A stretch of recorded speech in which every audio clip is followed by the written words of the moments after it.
Memahami Perang Iran. Beberapa tahun sebelum tanggal 7 Oktober tahun 2023, Israel mulai membangun hubungan damai dengan negara-negara Arab tetangganya melalui kesepakatan damai Abraham Accord.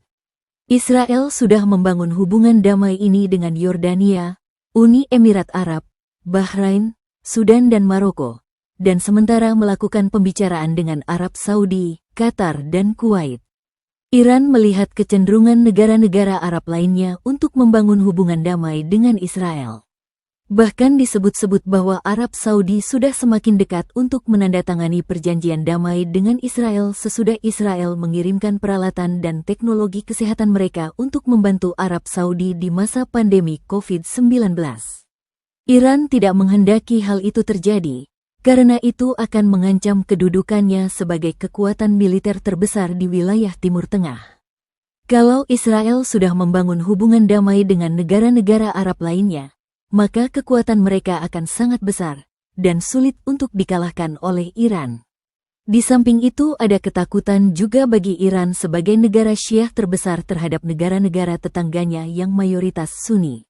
Karena itu Iran berusaha untuk menghalangi berkembangnya Abraham Accord ini. Tapi sebagaimana biasa, Iran tidak mau melakukan hal itu secara langsung. Karena itu Iran mendorong proksinya, yaitu Hamas, untuk melakukan pembantaian orang-orang Yahudi yang sedang merayakan Simchat Torah. Hal itu diharapkan akan menyebabkan terjadinya perang antara Israel dan Hamas, sehingga memprovokasi negara-negara Arab untuk memihak Hamas. Tetapi ternyata negara-negara Arab tidak terprovokasi untuk menyerang Israel, malahan menutup perbatasan mereka terhadap pengungsi Palestina. Iran kemudian menggerakkan proksi-proksinya yang lain, yaitu Houthi di Yaman dan Hizbullah di Lebanon untuk menyerang Israel. Tetapi kedua proksi ini juga tidak berhasil mengalahkan Israel, bahkan mengalami kehancuran yang parah akibat serangan balasan Israel.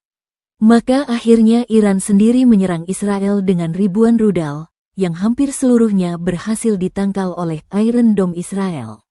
Hanya beberapa rudal yang berhasil lolos dan merusakkan beberapa bangunan dan melukai beberapa orang di Israel. Israel bersama Amerika Serikat membalas serangan itu dengan membom beberapa situs nuklir dan fasilitas militer Iran. Tetapi hal itu tidak membuat Iran berhenti, malahan terus menyerang Israel. Akhirnya Israel bekerja sama dengan Amerika Serikat yang memang tidak nyaman dengan usaha-usaha Iran untuk membangun senjata nuklir dan rudal antar benua, menyerang Iran dan menewaskan banyak pejabat tinggi Iran, termasuk pemimpin tertinggi Iran, Ayatollah Ali Khamenei. Banyak orang memperkirakan bahwa Israel tidak akan mampu mengalahkan Iran. Tetapi sampai sejauh ini ternyata bahwa Iran sudah mengalami banyak kerugian dan kehancuran.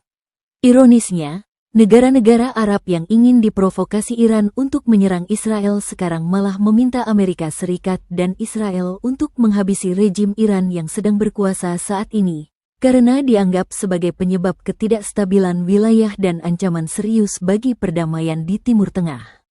Perlu diketahui bahwa beberapa negara Arab lain sudah menyatakan ketertarikan untuk bergabung dalam Abraham Accord. Bahkan Kazakhstan dan Somaliland sudah bergabung pada tahun 2025 yang lalu.